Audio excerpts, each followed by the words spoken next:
3 super unique Christmas gifts that any techie, tinkerer, DIYer, crafter will absolutely love. First up is one of my all-time favorite tools. This is a totally wireless hot glue gun that recharges by USB-C. Hot glue is one of the #1 tools for any techie or tinkerer, and this wireless version makes life so much easier. It has a crazy long battery life and heats up really fast. You just turn it on with the button on the top, and just like that, you have hot glue. You don't need to be plugged into the walls. It's not big and clunky. I absolutely love this thing.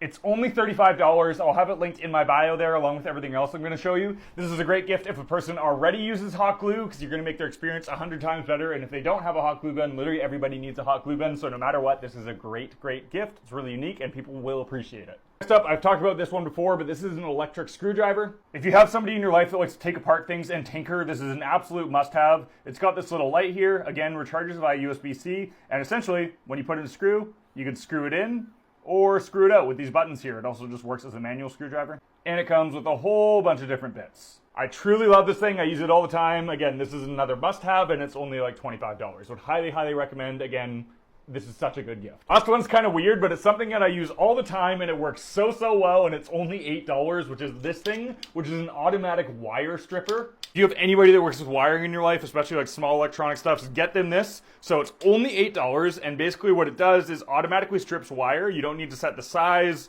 You don't need to do anything. All you do is you put it in the jaws, you squeeze it, and it strips the wire. It automatically adjusts the wires different sizes. There's no settings or anything need to be done. It just kind of works. Again, a silly little thing, and even if somebody already has a really basic wire stripper, this thing will make their lives so much easier. It's really, really affordable, and this would make such a thoughtful gift if somebody's into this type of thing. Coming from somebody who bought this for myself and can't believe that I was using one of the manual ones before. And that's 3 unique and genuinely useful gift ideas that you can find all linked in my bio. If you guys want any more suggestions or have any questions, let me know, and I hope you have a great holidays.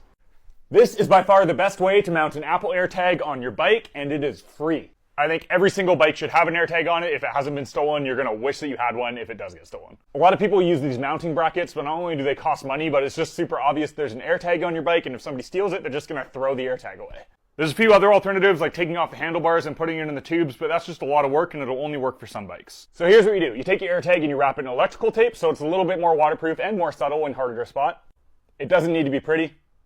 Then here's the secret sauce. What you do is you mount it under your seat, but what you do is you wedge it up underneath these 2 front seat bars here. It'll wedge under there really nicely and won't move. It's super hidden and out of the way, and it's not going anywhere because it's mounted between the pressure of the seat and these bars. If it doesn't work out like that for you, just use some hot glue to stick it under and it's not going anywhere. This will work for pretty much any bike and it costs you nothing. I have AirTags linked in my bio if you want to cop one, and I hope that helped. So apparently I'm not a tech nerd because I use primarily Apple devices. I think this is a terrible take, and I think using Apple makes me even more of a tech nerd. Here's why. Before I explain myself, to first qualify myself as at least some level of tech nerd. First off, this is my little hardware prototyping nook. I have my CNC and laser cutter for subtractive manufacturing, my 3D printer for additive manufacturing. All my tools up here, and then in this drawer I have everything I would ever need to prototype small electronics from a bunch of different parts and sensors to breadboards to enough ESP boards to fuel a small city. I know how to write code. I'm pretty proficient in Python and C. I build things all the time, like this custom keyboard that I programmed and designed myself. I build my own custom drones. I have enough Raspberry Pis throughout my house to probably collectively outperform your PC. And every single device in my home is fully connected to my smart home. I'm not trying to prove a point with any of that. All I'm saying is I am some level of tech nerd, so I at least have some weight in this conversation. So, why do I daily drive Apple? So for context, I do have a Windows machine and I have used Android phones in the past. I used to be of that mindset that every single piece of tech I has to be bleeding edge and fully customizable and like the absolute max blah, blah, blah. And yet, I still switched to Apple for one reason. And that's because tech just isn't a hobby for me. Tech is a tool that I use every single day for my 2 jobs. I work in tech and I do this content creation stuff. And as much as it's cool to have something bleeding edge and fully customizable and pushing the limits and blah, blah, blah, what really matters when tech is a tool is it works, it's consistent, and it's easy to use. And I'm sorry to all the Android lovers, but to somebody who's split tested this all pretty extensively, Apple wins out in this department by quite a large margin for a few different reasons. And the main one is the ecosystem. And I know a lot of you guys see that as a negative thing, but when you use it as a tool, it is totally unmatched. The ecosystem means that no matter what Apple device I get, whether that's my TV, whether that's a new phone, whether that's a new watch, whether that's a new Mac, every single thing that I currently use and value, whether that's my reminders, my calendar, my to-do list, my contacts, my messages, all of these things are going to be seamlessly set up and accessible across all of my devices at any time, no matter what. Yes, you can make it so all of these things are shared globally across your different devices and your Windows laptop and your Android phone, but it is slightly more clunky and you're dealing with a bunch of different apps to tie them all together. The level of seamlessness that comes with Apple is totally unbeatable. Not only are all the apps synced up because they're the same apps, but they also have their own cloud storage and everything is synced up and backed up through that. There's literally no way to have it be that seamless.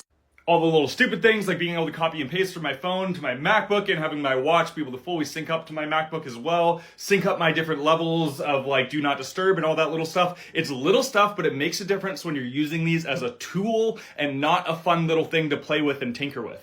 The other really, really big one with Apple is security, and this is a huge, huge thing. Not only is security to consumers one of Apple's top values, but not only are they just implementing it on their devices like Android might be able to do, they're implementing it literally kernel and hardware level across all of their devices that are fully syncing up between each other, even if you have the most secure messaging app on your phone that was programmed and coded to be as secure as possible. If it interacts within your OS to something else that's unregulated, or you slip an SD card in your phone and it somehow extracts that data, you have no control over it because it is an open loop system. Apple's security is absolutely unmatched, especially if you're a consumer that isn't super literate in those things, or you don't have a bunch of time to invest in the security and going through all of it. Apple out of the box is just unbeatable. Now, normally the response to those arguments is all of those things are great, but if you're getting an inferior device, inferior experience, inferior hardware, it's sometimes worth taking those sacrifices. And I agree. That's why I used to use Android and I used to use Windows. But Apple devices, like spec and performance for $1, user experience, build quality, they're pretty much the same as their Android or Windows equivalent. Like the M2 Silicon is pretty much unbeatable by an equivalent priced Windows machine.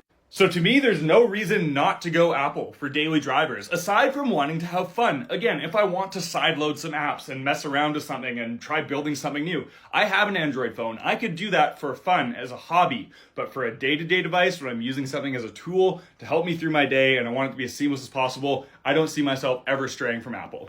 Prove me wrong, counter my argument. I think this whole thing comes from the classic anti-Apple fanboy while not looking at the facts and how things have progressed. They just like being contrarians, but I would love to be argued against. One more thing to all the real nerds out there. How's developing been on a non-Unix based OS?